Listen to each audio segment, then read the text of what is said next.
tu dois régner sur l'héritage de Dieu. Tu as été choisi parce que tu dois gérer l'héritage de Dieu. Tu as été désigné parce que tu appartiens à Dieu. Par conséquent, sois fort. Dans le paquet d'héritage, il y a ce qu'on appelle la force que tu dois acquérir ce matin. La force, ce n'est pas une force dans la bouche, simplement, mais c'est une vitalité pour toi. C'est une victoire pour toi. Alléluia. Tu ne peux pas parler de force et de parler de maladie en même temps. Celui qui parle de force, parle de force. Celui qui parle de maladie, parle de maladie. Pour parler par la force, pour agir par la force. C'est pourquoi, bien aimé, ce qui a été un handicap pour toi, tout le temps, ne sera pas toujours un handicap pour toi. Il y a un temps pour l'handicap, mais il y a un temps où l'handicap prend fin dans ta vie. J'annonce que le temps est arrivé où la force de l'Éternel doit parler au travers de toi. Au travers de l'œuvre de tes mains, au travers de ta marche, au travers de tes proclamations, la force de Dieu va agir. Que quelqu'un me dise Amen. Il avait un autre esprit. Il avait l'esprit, il avait un autre langage. Il avait le langage de la foi. Tandis que tout le monde percevait quelque chose d'autre, lui percevait une autre. Tandis que tout le monde voyait la défaite, la faiblesse, il ne voyait que la force, en s'appuyant sur la force de l'Éternel. Sois un Caleb de ton temps. Et l'esprit de Caleb parlait. Il a dit, l'Éternel dit que ce territoire nous appartient. Ce territoire nous appartient. Amen. Gloire à Jésus. Amen. Il faut donc jouir de la parole de Dieu. Laisse la parole de Dieu te communiquer la force. Ne pas permettre à l'ennemi, ne pas permettre à ton cœur d'être brisé par le malheur, où il finira par briser tout ton être entier. Laisse la joie de Dieu t'inonder. Celui qui chantait a dit, pendant que tout le monde faisait l'oraison fidèle, il y a un ami qui se tient à la porte. Quand tu te lamentes, un ami se tient à la porte. Quand tu pleures, un ami se tient à la porte. Quand tu cries, un ami se tient à la porte. Mais la Bible dit, il finira toujours par être debout. Alors, ce que tu proclames, ce que tu dis, détermine ce que tu deviendras. Le pouvoir de la vie et de la mort sont sur ta langue. Et Christ l'a communiqué. Et deuxièmement, la Bible dit, quand l'huile a été versée sur ta tête, son père était en peine de lui. Il y a un temps où nous marchons dans le déshonneur. Il y a un temps où personne ne te connaît. Un temps d'ignorance. Un temps où le tombeau semble t'engloutir. Mais un temps viendra où l'onction de Dieu sur ta vie appellera l'honneur. Quand l'honneur te visitera, des gens sortiront pour t'accueillir à ton arrivée. Des gens parleront de toi. Des gens sortiront pour te saluer. Des gens viendront prendre conseil auprès de toi. Pas parce que tu es sage à ta manière, à la manière des hommes, mais c'est parce que le temps de l'honneur est arrivé. Ceux qui honorent Dieu sont à leur tour honorés par Dieu. Ils vivent, ils sont éligibles à l'honneur de Dieu. C'est pourquoi, bien aimé, tous ceux qui s'honorent et qui déshonorent Dieu, en s'égarant, en laissant la loi de Dieu, en laissant la volonté de Dieu de côté, ils s'avancent dans la honte et dans l'opprobre.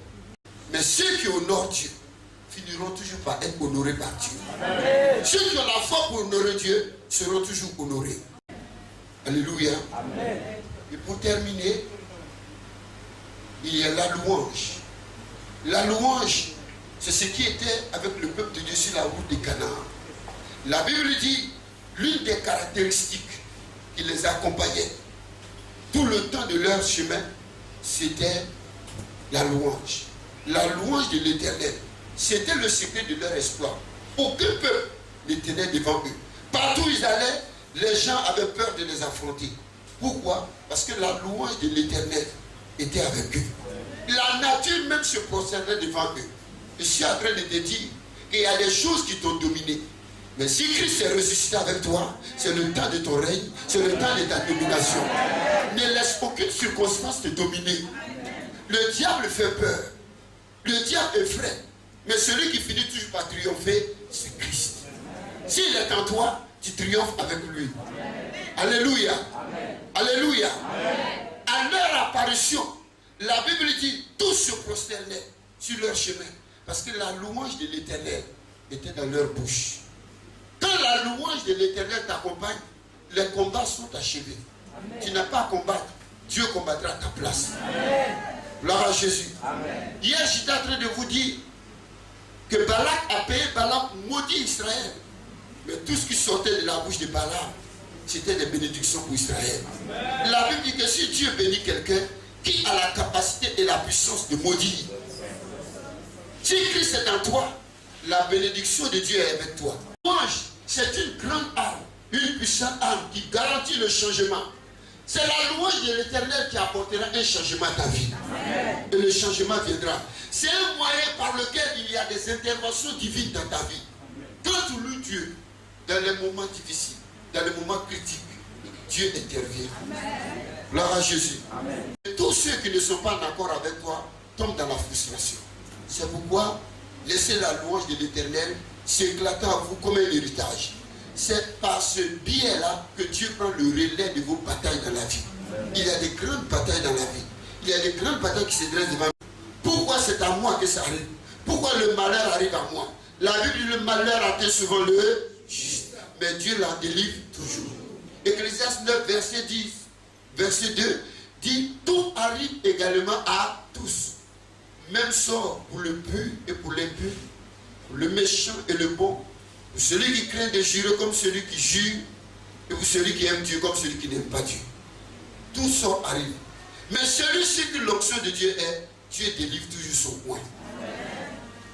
Gloire à Jésus. Amen. Et Paul et Silas, la Bible dit en pleine nuit, à la place des pleurs, des lamentations, ils ont commencé à louer le Seigneur.